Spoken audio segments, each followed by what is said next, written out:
कि हम परोक्ष रूप से बीजेपी को फ़ायदा ही पहुंचाना चाहते थे, इसीलिए हम चुनाव में जाते थे। कि जो आदिवासी को हिंदू कहेगा मैं बंगाल के खाड़ी में फेंकूंगा, आज भी मेरा स्टैंड वही है कि 6 महीना के बाद आपको एक भी ज़मीन लूट का आपको न्यूज नहीं मिलेगा। ये हम आपको आश्वस्त करना चाहते हैं पूरे झारखंड में। उसी तरीका से एक आदिवासी धर्म कोड दे दे, नीचे आप सरना मानते हैं मैं सरना लिखूंगा, कोई कोया पुण्यम में कोया पुण्यम लिखेंगे, कोई भील है तो भील, कोई गोंडी तो गोंडी, इस तरह से जो भी लिखना है वो लिखेंगे। आदिवासी जनता अधिकारों की लड़ाई को लेकर लड़ रहे हैं और ये आज की लड़ाई नहीं है। आज़ाद जब भारत हुआ उसके पहले से ही बहुत सारे क्रांतिकारी हुए और झारखंड प्रदेश से ही हुए, और हर कोई ज़मीन के लड़ाई के लिए ही अपने जानों की आहुति दी, बलिदान दिए, प्राण न्यौछावर कर दिए, और उनके बलिदान के बनिस्पत बहुत सारे कानून बने, चाहे CNT SPT हो, विल्किंसन रूल हो, इस तरीके के बहुत सारे कानून बने। नौकरियों में आरक्षण भी मिली, विधायिका में भी आरक्षण मिली, संसद में भी लोग गए, लोकतंत्र बहाल है। आज भी इसी मिट्टी में तमाम आदिवासी नेता हैं और आज हक और अधिकार की बात कर रहे हैं। और आज ये पुराने लेनिन भवन में, जहाँ की पुराना विधानसभा चलता था, आज मीटिंग हुई और इसमें सैकड़ों लोग उपस्थित हुए, हम लोग उसको देखे हैं।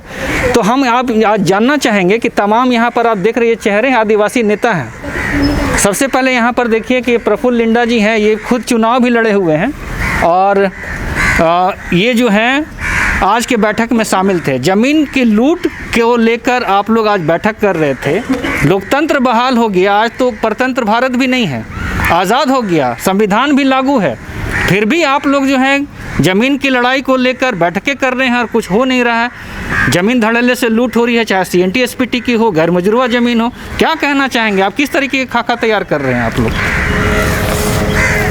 आपने सही मुद्दा उठाया है।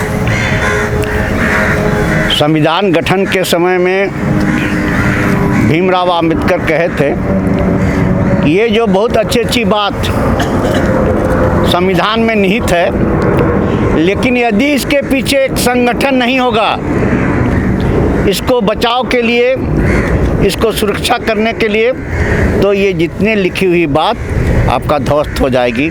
आज स्थिति उसी के लगभग है। नहीं, आप तो ये बताइए, आज 28 कम से कम आदिवासी विधायक तो है ना, आज सांसद तो है ना, आदिवासी, फिर भी आपकी आवाज़ नहीं जा रही है, फिर भी लूट हो रहा है। तो क्या हर आदमी लड़ाई ही करेगा? जिंदगी भर क्या लड़ाई ही करते रहेगा हर आदमी, या फिर प्रतिनिधित्व का भी कोई जो होता है दायित्व होता है, कर्तव्य होता है? हर आदमी अगर घर से माँ बहन सब लड़ाई ही करते रहेगी तो फिर किस तरीके से समाज का विकास होगा? आज तक तो यही हो रहा है। आपने सही फरमाया है। हमारा लोकसभा में 47 सांसद होते हैं और यहाँ झारखंड में हमारा 28 सांसद विधानसभा सदस्य हैं। हम लोग बिहार गठन के समय में और आज तक हम लोग ये देख रहे हैं कि जो सरकार की जो नीति है वो आदिवासियों की ज़मीन को हड़पने वाली है। आप अभी भी शहर में देखिए 32 कॉलोनियाँ बनी हुए हैं। हड़मू कॉलोनी है, बरियातू कॉलोनी है, कुसई कॉलोनी, क्या है? आप अवैध ढंग से कोऑपरेटिव बनाकर ज़मीन को हड़पे, सरकार वहाँ पर कानूनी ढंग से हड़पा। आप यहाँ देख रहे हैं HEC जहाँ पर हम लोग खड़ा हैं, 32 गांव को ध्वस्त किया गया है। आज उसका यहाँ पर नामो निशान नहीं है। आप कुल मिला के देखिए कि सरकार कानूनी और गैर कानूनी, सरकार खुद आधा से अधिक ज़मीन को हड़पने का कोशिश किया है। और उसके साथ जो यहाँ पर विधायिका है, अभी जो आप कार्यपालिका है और नौकरशाह, ये लोग भी आदिवासी ज़मीन को हड़पने का पूरा साजिश किया है। ठीक है, आप ये बताइए कि आप भी चुनाव लड़े हैं, राजनीतिक दल में आप भी रहे हैं, आप भी अपनी किस्मत को आजमाए हैं। लोकतंत्र में व्यवस्थाएं हैं, आप चाहे होंगे कि व्यवस्था में जाके परिवर्तन करेंगे, आप नहीं जा पाए। आज आप सामाजिक संगठन का जिस तरीके से नाम लेकर लोगों को एकजुट करने का काम करने का बात कर रहे हैं, क्या लगता है लोग ऐसा नहीं महसूस करेंगे कि आप राजनीति ही कर रहे हैं? देखिए, राजनीति तो बगैर राजनीति किए हुए किसी का भी समाधान नहीं होगा। हम पैदा लेते हैं तो राजनीति में जन्म लेते हैं, और राजनीति अगर नहीं होगा, आदिवासी समाज अगर राजनीति नहीं करेगा तो वैसे ही होगा जो आज देश में चल रहा है। यहाँ तो देखिएगा 28 MLA केवल नाम के हैं, वो तो दूसरा का कठपुतली या दूसरे के इशारे पर चल रहे हैं वो लोग। और इसीलिए यहाँ का मुद्दा को लोग रख नहीं पा रहे हैं और यहाँ का जो समस्या है उसको समाधान नहीं करा पा रहे हैं। नहीं तो 28 MLA हमारे लिए बहुत होता है। एक मधु कोड़ा जी जब मुख्यमंत्री बन सकते हैं तो 28 MLA हमारे लिए तो बहुत बड़ी चीज़ है, लेकिन सहन शक्ति नहीं है, इच्छा शक्ति नहीं है, उनका मनसा साफ नहीं है और इसी के लिए ये हालत हो रहा है। और आज जो हम लोग आदिवासी संगठनों का समूह बनाकर संगठित हो रहे हैं, राजनीति को जो है हम लोग बताना चाहते हैं राजनीति क्या है। राजनीति है जल जंगल ज़मीन को बचाना, राजनीति है हमारा धर्म संस्कृति हमारा भाषा अपनी पहचान को बचाना, ये राजनीति है। और चुनाव लड़ना जो है, चुनाव लड़ के उस मुकाम में पहुंचना और उस मुकाम के साथ चूँकि कानून बनता है तो वहाँ भी पहुंचना बहुत ज़रूरी है। ठीक है, चुनाव लड़े हारे वो अलग बात है, लेकिन हमको भी जो है चुनाव लड़े तो बहुत लोगों ने सपोर्ट किया, बहुत हमको सराहा भी, लेकिन रातों रात हम चाहेंगे कोई क्रांति हो जाए तो ऐसा भी नहीं होगा। आज हम लोग संगठित कर रहे हैं, इतना संगठन बनाने के लिए जो मेहनत हम लोग कर रहे हैं, हम लोग समझ रहे हैं कितना कठिनाई होती है। तो आज हम लोग साफ संदेश देना चाहते हैं ये तमाम संगठन का समूह बनाकर कि ये आदिवासी राज्य है और ये आदिवासी राज्य में आदिवासियों का पॉलिटिक्स होगा, आदिवासियों का हित का पॉलिटिक्स होगा। यहाँ जो है आदिवासी को दरकिनार करके कोई बात नहीं हो सकता है। और यहाँ तो दबे जुबान पर सब नेता बोलते हैं, आदिवासी नेता का छोड़ दीजिए, जितना भी प्रधानमंत्री भी आते हैं तो पहले जुहार करेंगे, बिरसा मुंडा जी नमन करेंगे, फिर वीर बुद्धू जी का नमन करेंगे। ये तो राजनीति वो लोग कर रहे हैं, राजनीति हम लोग तो रियल राजनीति करना चाहते हैं। यहाँ झारखंडी लोगों के लिए राजनीति करना चाहते हैं कि हमारा जो ज़मीन जो धड़ल्ले से लूटा जा रहा है, चाहे धार्मिक सामाजिक ज़मीन हो, चाहे रैयती ज़मीन हो, चाहे गैर मजरूआ ज़मीन हो, यह तमाम तरह का जो ज़मीन है जो गैर कानूनी तरह से लूटा जा रहा है उसको हम लोग बचाने के लिए रणनीति तैयार की है। और 13 फरवरी को हम लोग शहीद वीर बुद्धू का जो है शहादत दिवस है, हम लोग सिलागाई में शहादत दिवस मनाएंगे और वहीं पर एक संकल्प उलगुलान का संकल्प वहाँ से लेके हम लोग आंदोलन को तेज करेंगे। और आने वाला दिन में हम आपको विश्वास दिलाना चाहते हैं, आपके चैनल के माध्यम से जनता को भी, हमारे आदिवासी समाज को भी विश्वास दिलाना चाहते हैं कि 6 महीना के बाद आपको एक भी ज़मीन लूट का आपको न्यूज़ नहीं मिलेगा। ये हम आपको आश्वस्त करना चाहते हैं पूरे झारखंड। हमारे बीच मौजूद हैं एक जाने माने शख्सियत, पुराने नेता, बिहार में भी मंत्री थे, कांग्रेस में भी थे, बाद में बीजेपी में भी गए। और समाज के लोग कहीं कहीं से सुनने में आता है, कहते हैं कि इनका अखबार में बयान आया था चुनाव के पहले और कह रहे थे कि हम परोक्ष रूप से बीजेपी को फ़ायदा ही पहुंचाना चाहते थे, इसीलिए हम चुनाव में जाते थे। क्या ये बात सही है दादा? देखिए ऐसा है, राजनीति में 9, 6, 5, 7 सब चलता है। तो टिकट लेने के लिए जब उनकी भाषा नहीं बोलिएगा तो कौन टिकट देगा? तो चुनावी भाषा था।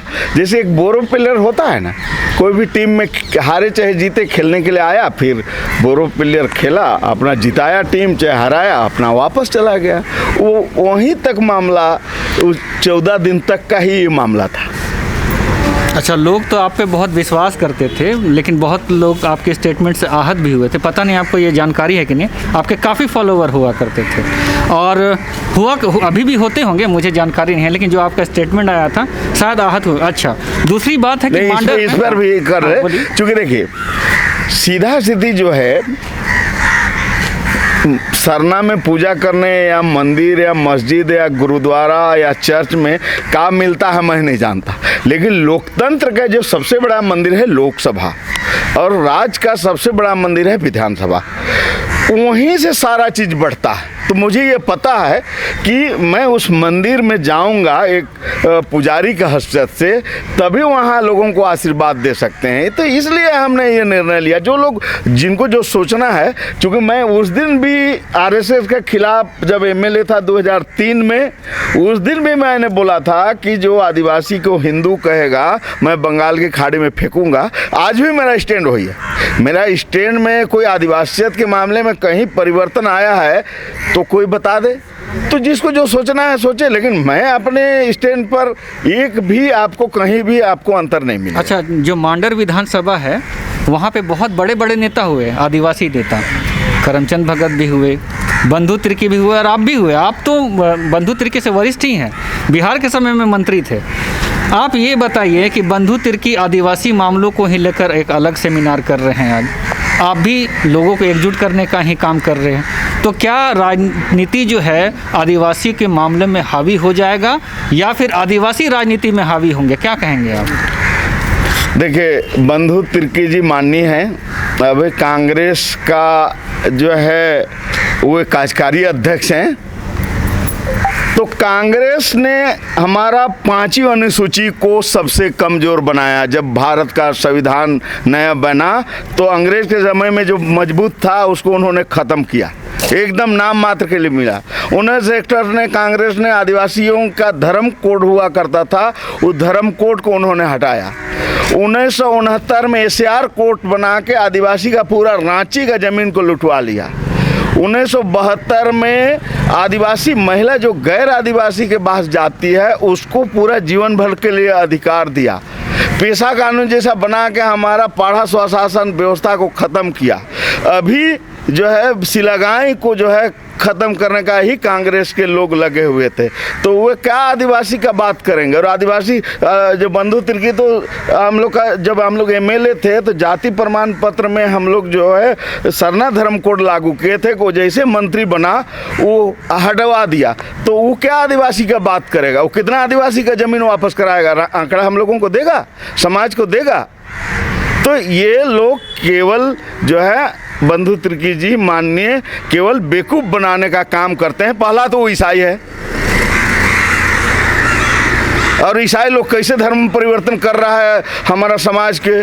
तो वो अपना पहले वो अपना अगर इतने हमारा धर्म से प्रेम रखता है तो पहले ईसाई धर्म से वो आ जाए ना, हम लोग का सरना धर्म, फिर बात करें। इसलिए बेवकूफ़ बनाने का जो काम कर रहे हैं उसको जनता सब देख रही है। अब जनता ठकाने वाली नहीं। अच्छा, आगे आप बताइए कि आप ज़मीन लूट के खिलाफ में लड़ाई लड़ रहे हैं। आप बोल रहे थे कि सभी पार्टियां वही हैं। मैं आपके भाषण को सुन रहा था, कांग्रेस भी वही है, भाजपा भी वही है, लेकिन लोकतंत्र में तो वोट आदमी देता है, किसी न किसी दल के पास जाता है। सभी पार्टी छलने का काम कर रहे। अब जो है अभी भी ज़मीन लुटा रही है। कांग्रेस की भी शासन रही, बीजेपी की भी शासन रही झारखंड प्रदेश में, कमोवेश स्थिति वही बनी हुई है। आप इसी को लेकर बैठक रखे, लेकिन आगे किस तरह की कार्रवाई करेंगे कि इसमें जो हम लोगों का जो समझ है, जो भी आज एमएलए एमपी हो रहे हैं वो जनता के वोट से जाते हैं, लेकिन वो पार्टी के प्रति जवाबदेह होते हैं, जनता के प्रति जवाबदेह नहीं होते हैं। अब सिलागाई के मामले में आप देखिए, पूरा समाज बोल रहा है कि भाई ये 51.5 एकड़ ज़मीन में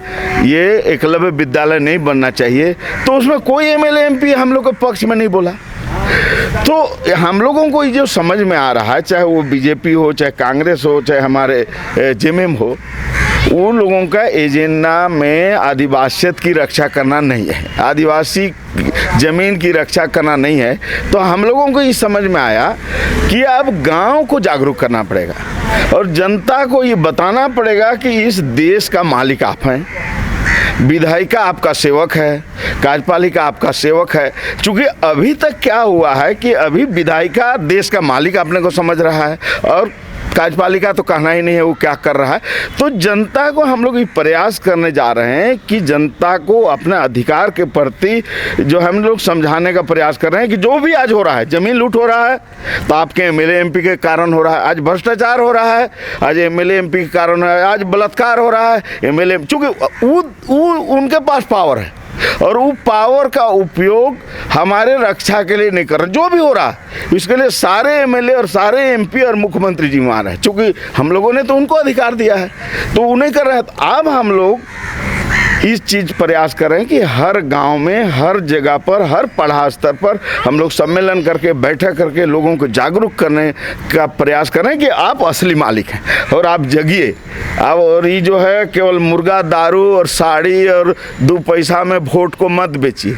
अब हमारे बीच में मौजूद है केंद्रीय सरना समिति के अध्यक्ष अजय तिर्की जी। हम इनसे भी जानना चाहेंगे कि केंद्रीय सरना समिति जो है, आज सरना कोड का अगर बात हो रहा है तो कोई सरना कोड बोलता है, कोई आदिवासी कोड बोलता है, लोग भ्रमित हैं। क्या बोलेंगे इसमें, क्या संदेश देना चाहेंगे लोग? देखिए, आपको तो मैं स्पष्ट रूप से बता देना चाहता हूँ कि जिस जगह पे जिसकी ज़्यादा संख्या है, जो मानते हैं वो उसी आधार से चलते हैं। आप झारखंड की बात कर लीजिए, छोटा नागपुर में जितने भी लोग हैं सब सरना कोड की मांग करते हैं।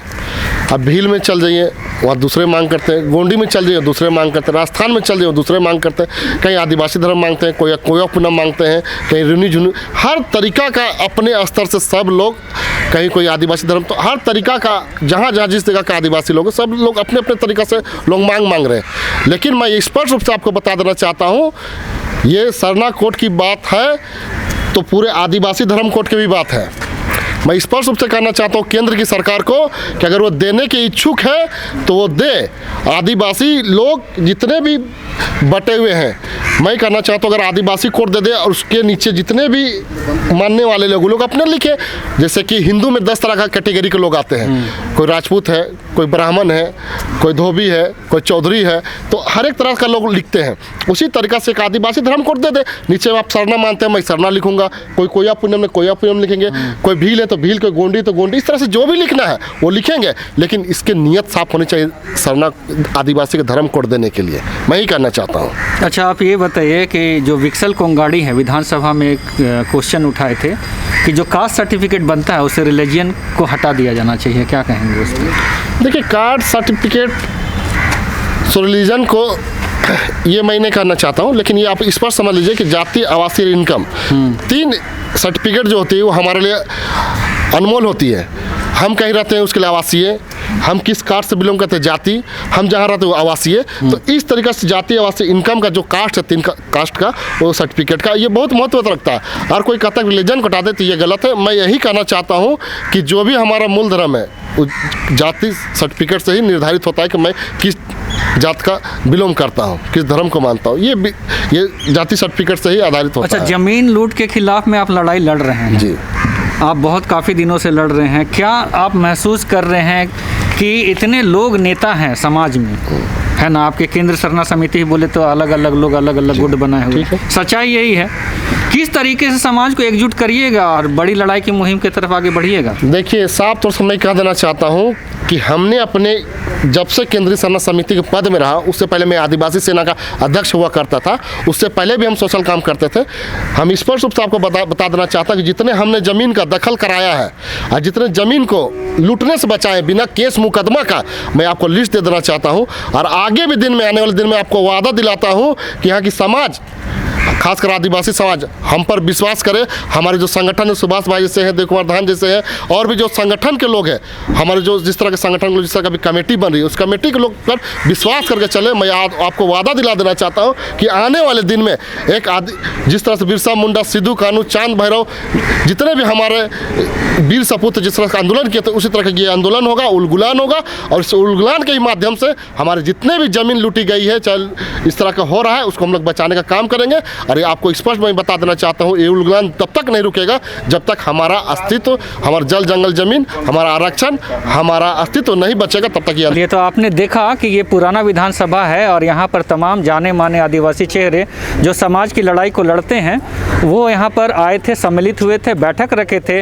और बहुत सारे आदिवासी समाज के लोग के नेता हैं, केवल यही नहीं है, और अलग अलग धड़ों में भी बटे हुए हैं। पता नहीं आदिवासी समाज कब एकजुट होगा और बड़ा मुहिम की लड़ाई लड़ेगा। लेकिन इनका मानना है कि जो ये लड़ाई को लड़ रहे हैं, आने वाले समय में समाज को इससे फ़ायदा होने वाला है। ज़मीन की जो लूट हो रही है, चाहे किसी भी माध्यम से हो, उसको बचाने का ये काम करेंगे। आने वाले समय में ये देखेंगे कि किस तरीके से ये काम होता है या नहीं होता है। आप ज़रूर इन सारे मुद्दों पर कमेंट करिए, क्योंकि जो जो सवाल आपके मन में थे, कि जो जो स्टेटमेंट हमारे पुराने नेता चुनाव के पहले दिए थे, सारे सवालों को बेबाकी से हमने रखने का काम किया है। आप अगर हमारे मुद्दे से समर्थन रखते हैं, अगर हमारे मुद्दे को समझ सकते हैं, तो आप अपने कमेंट बॉक्स में ज़रूर कमेंट करिए और इन मुद्दों से जुड़े हुए जितने भी चीज़ हैं उस पर आप अपने बेबाकी से अपने बातों को रखिए। सहयोगी संजू मिंज के साथ अजय टप्पो का धन्यवाद। जोहार।